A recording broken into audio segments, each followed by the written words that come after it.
আপনার শ্রবণ শক্তি কি ধীরে ধীরে হ্রাস পাচ্ছে? কি লক্ষণ হলে বুঝবেন আপনার শোনাটা আস্তে আস্তে কমে যাচ্ছে? নমস্কার, আমি doctor Tusharkanti Ghosh, Ghosh ENT foundation Salt Lake, তার ডিরেক্টর। তো এই কতকগুলো কথা আজকে বলছি, যেটা 5টি মিনিমাম লক্ষণ, যেগুলোতে আপনি আপনার শোনাটা কমে যাচ্ছে কিনা সেটা আপনি বুঝতে পারবেন। প্রথমত, আপনি ভাববেন যে আশেপাশের লোকজন অনেকে বিড়বিড় করে শব্দ করছে, কথাগুলো ভালো বুঝছেন না। আপনি ভাববেন সবসময় বোধহয় ওরা সবাই আস্তে কথা বলছে। ওটাও কিন্তু আসলে ওদের প্রবলেম নয়, ওটা আপনার শ্রবণশক্তি কিন্তু কমে যাচ্ছে বলে মনে হতে পারে। দ্বিতীয় কথা হচ্ছে, আপনার টিভির ভলিউমটা সাডেনলি বাড়িয়ে দিয়েছেন।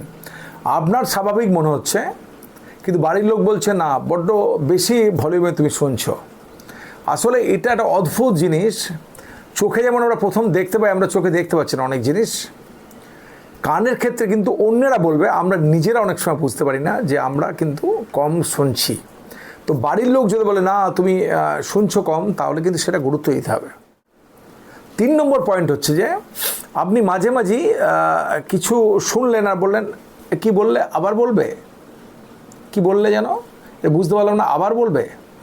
এটাও কিন্তু এর খুব ইম্পর্ট্যান্ট পয়েন্ট। এটাও কিন্তু এরকম যদি হচ্ছে, তাহলে আপনি বুঝবেন যে আপনার কিন্তু শ্রবণ শক্তি কমে যাচ্ছে। 4 নম্বর হচ্ছে, আপনি কি ভাবছেন ফোনে যেগুলো কথাগুলো শুনছেন অনেক সময় ভালো বুঝতে পারছেন না, আর প্রত্যেককে আবার বলতে হচ্ছে যার সঙ্গে ফোনে কথা বলছেন, কি বেরিয়ে গেল যেন, কি বললে যেন। তার মানে ফোনে যদি কথাগুলো অস্পষ্ট হচ্ছে, কথাটা পরিষ্কার বুঝছেন না, তাহলে আপনাকে কিন্তু ভাবতে হবে আপনি কিন্তু কম শুনছেন। অনেক সময় কী হয়, সাউন্ড পাই আমরা, কিন্তু স্পিচ, কথা বোঝার ক্ষমতাটা কমে যাচ্ছে। এটাকে বলা হয় স্পিচ ডিসক্রিমিনেশন স্কোর।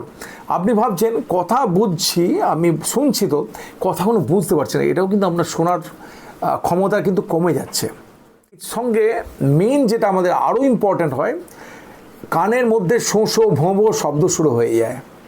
এটাকে বলা হয় আমাদের ইংরাজি পরিভাষায়, ইংরাজিতে আমাদের ইএনটি পরিভাষায় বলা হয় টিনিটাস। এটা বিভিন্ন রকম শব্দ হতে পারে। অদ্ভুতভাবে পাশের কেউ শুনতে পাবে না, আপনি একমাত্র শুনতে পাবেন যে শোঁ শোঁ শব্দ, ডিফারেন্ট টাইপ অফ সাউন্ড হচ্ছে। এটাও কিন্তু অনেক সময় শোনা কমের সঙ্গে রিলেটেড থাকতে পারে।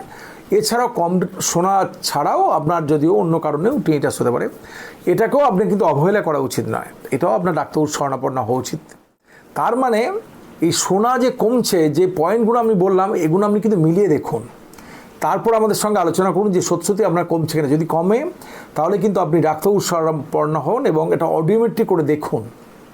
যে পিওর টোন অডিওমেট্রি করলে বোঝা যায়, অনেক সময় ডাক্তারবাবু দেখলে বলে দেবে যে আপনি কম শুনছেন। কম শুনলে কিন্তু খুব ইম্পর্ট্যান্ট প্রবলেম হচ্ছে, অনেক দিন ধরে কম শুনলে নার্ভ আরও কমজোরি হয়ে যায়। কারণ যে হাতটা ভালো করে কাজ করাবেন না, ভালো করে এক্সারসাইজ করাবেন না, হাতটা কিন্তু অনেক দিন ধরে শুয়ে রাখলে হাতটা কিন্তু কমজোরি হয়ে যেতে পারে। সুতরাং আপনার ক্ষেত্রেও যদি কানকে স্টিমুলেশন না দেন, আপনি শোনা কমে যাচ্ছে, অথচ আপনি যদি একটা হিয়ারিং এইড দিয়ে তাকে স্টিমুলেশন না দেয়, অনেক সময় দেখা গেছে যারা কম শোনে তাদের অন্যান্য রোগ, যেমন অ্যালজাইমার্স, ভুলে যাওয়ার প্রবলেম, এগুলো বেশি হয়। এবং দুটো বিভিন্ন রিসার্চে দেখা গেছে, যারা হিয়ারিং এইড পড়ে আছে উইথ নার্ভ লস, যারা হিয়ারিং পড়েনি উইথ নার্ভ লস, যারা হিয়ারিং এইড পড়েনি তাদের নার্ভ লসটা আরও কুইক হয়ে গেছে।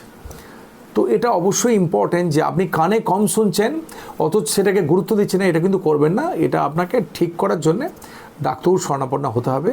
কানে হিয়ারিং এইডকে কখনো স্টিগমা হিসেবে ধরবেন না। যেমন আমি চশমা পরে আছি, তো যদি দরকার হয় হিয়ারিং এইডও লাগতে পারে, সেটাকে আপনি কখনোই অন্যভাবে নেবেন না। ভালো থাকুন সবাই, সুস্থ থাকুন সবাই।